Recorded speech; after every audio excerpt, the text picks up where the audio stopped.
You've got the positive and negative crossing each other. And every time it crosses, which is a chakra, it creates a huge power force within the human body, you see.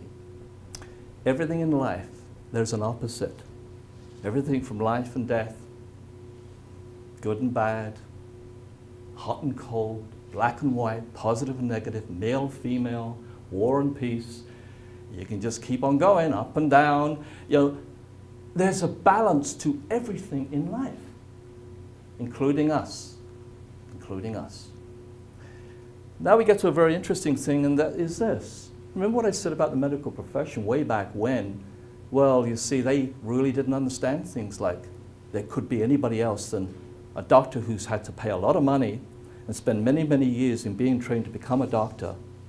Who am I to suddenly say, let me put my hands on you and give you a shot of this energy? Now, I want to clarify something here very, very clearly. I totally respect our medical profession. I absolutely do. They do the best job they can possibly do with the training and the years that they have dedicated that they can. And I would never endorse any of my clients to stop seeing their doctors. I just don't do that. It's the free will thing. It's up to people whether they want to or they don't want to. I want you to clearly understand that. And today, as an example of the way it was back in the 1940s, many doctors are more receptive to alternative healing today. And many of them have written books explaining their thoughts and beliefs on it. There are many who still do not, unfortunately. And yet, isn't it interesting when a person has an operation, they'll usually say, well, now we'll let nature heal your body. How can they ever explain how when you cut yourself, how that can heal itself, knit itself, purify itself before it does that, and knits the wound sometimes so tightly that you wouldn't even know that you had cut yourself? Is the medical profession actually doing that? No, your body's doing that. That's the miracle that I say you are, you see. But why I say it's interesting is this.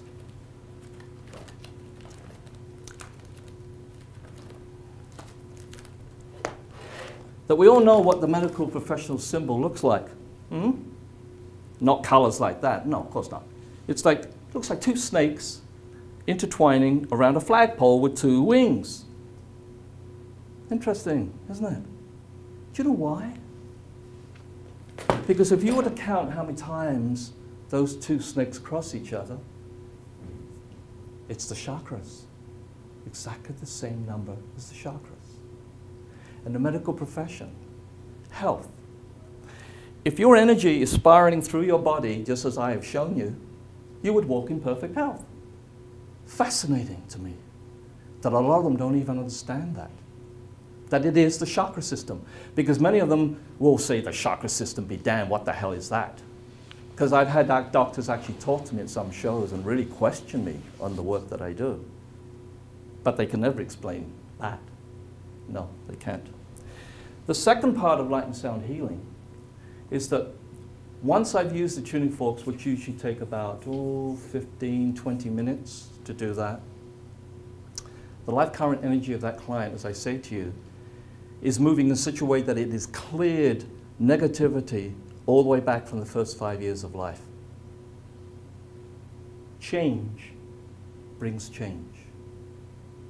Whatever action you do, you create something that's going to happen as a result of that action. Be it good, be it bad, doesn't matter. You are forever creating things that are going to happen by your actions of today. You really are, you see. And so, by clearing the energy from the first 5 years of life from a person who has no idea of why they've always been angry in their life, suddenly brings a dramatic change within that person where they don't know why, but they just don't feel angry anymore. Because the anger, that energy that's been inside of them has been lifted. And so they build upon that. They themselves build upon that. At the Windsor show, about 2 years ago, a man came up to me and said to me, "Do you remember me, David?" And I said, "I'm sorry, you know, I see so many people, it'd be very, very hard to remember everybody I've ever worked on." He said, "Well, the last show you were here in Windsor, he said, I decided to try this. And he said, you know, I have to tell you something. All my life, I have been so angry. I could never see any good in anything with anybody. And he said, again, I don't know why I felt that way. And he said, when I got off the table, he said, I felt very different. He said, I couldn't explain at the time what it was because I had nothing to compare it to. He said, but David, for the last 6 months, I haven't had an argument with one person. And then he said a very beautiful thing. And he said, for the first time in my life, I like myself. So isn't it obvious that something that had happened in that man's life all those years ago had created an anger within him, and that was lifted? And he said, when I heard the show was on again, I was hoping you would be back. And I want to tell you that I want the longest session you have because I want to soak up as much of this positive energy that I can. So that was an incredible example. Once tuning forks at work is done, the next phase, and this is probably the most important. I mean, tuning forks are beautiful, but I'm surprised when I lecture that somebody doesn't, and nobody really has, ever said to me, but tuning forks are very mechanical, David. You seem to know, because of those tuning forks or where they're reacting, you seem to know where energy blockages are in the human body. That's very true. I do. But there comes the difference when I lay my hands on. Because you see, I don't want to know why a person is even on the table. It wouldn't matter to me whether a person had cancer in their body or they were just having a body tune-up, just like your car, just to make your car last you longer. In fact, when people go to tell me, this is what's wrong with me, can you heal me? Heal you? I'm not God.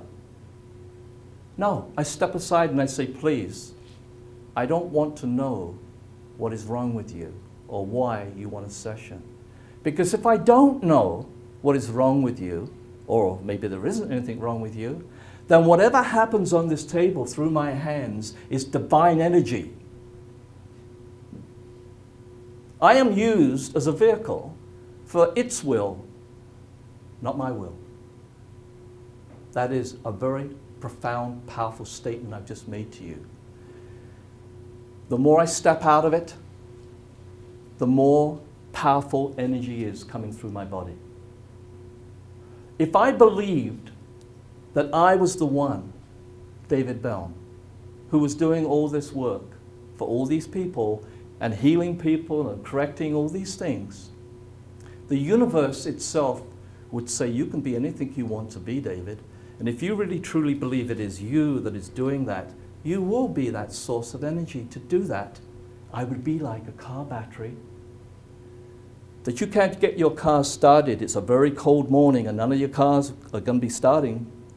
And so you call me up and I come in my tow truck and I've got my battery and I jump cable every one of your cars to get them going. But my battery isn't getting any energy to replenish itself. Guess what? My battery doesn't have any energy more. That's what would happen to me. Because I wouldn't be getting any energy back. All these clients, can you imagine 24 years of doing this work? I wouldn't even be standing in front of you people. I really would. I'd be burnt out, totally burnt out. Instead of that, I can work a show where I might work on several people, 10 people in one day. I don't even sit down to have anything to eat or drink. And at the end of the day, my fellow colleagues will say to me, I guess you're not going to come out with us for a bite to eat tonight because you're probably just going to go back to the hotel if I'm out of town and crash. No, I'm ready to party. How can that be? Because you see, when energy is coming through me, which it does from the universe, to the client, it is actually energizing my body. It is correcting things in my body. And I love it. Because, hey, I've not diagnosed the person, so I don't get into trouble with the medical profession. I have certainly not hauled that person onto the table because it was their free will to try this. See? I haven't asked them what's wrong with them. But all these beautiful things happen. That's the miracle of it all. That's the beauty of it all. Remember I told you about this tall guide with my mother? He had dark complexion, piercing, very piercing eyes. My mother explained him as that. A few years ago, I attended a meditation class. And during one of those classes, the lady who was running it handed out paper and pens to everybody and said, I want you to write down or draw the first thing that comes into your head. Don't question it, just do it.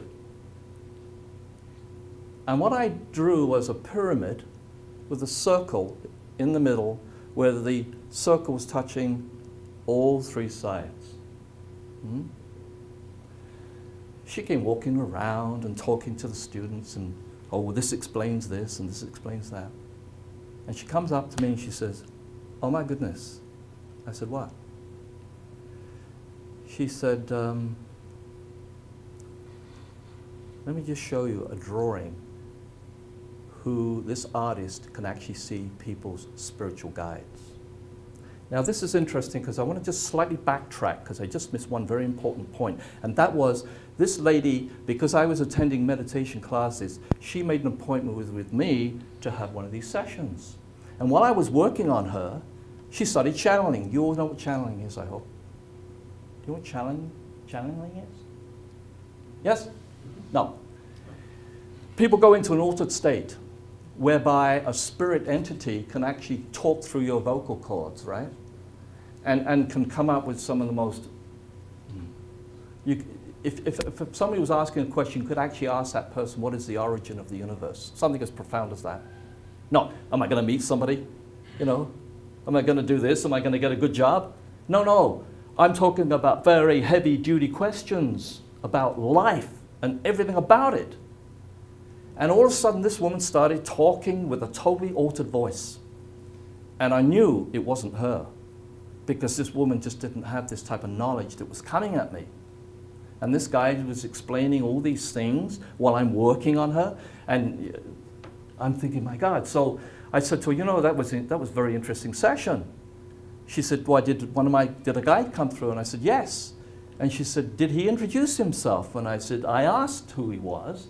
And he gave me the name of Yassis. I thought that was a strange name, Yassis.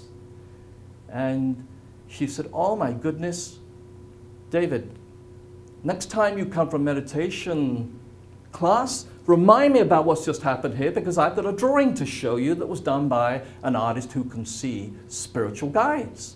And, you know, the link between the name and this particular guide, I can show you what he looks like. Oh. So anyway, I attend this meditation class, I do this thing, this drawing, this pyramid with a circle in the middle of it. She comes up to me and says, oh my God. I said, what? She said, just a minute. She disappeared, came back with this drawing of this man, this guide. And what is he wearing around his neck?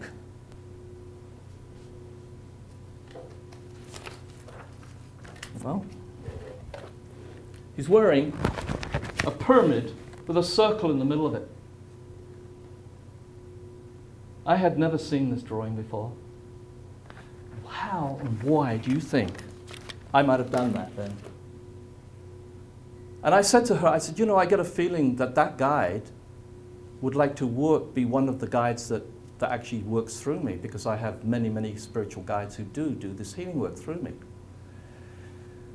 And I said, do you mind? And she said, oh, no one has total control over spiritual guides. Of course, they're free to work with whoever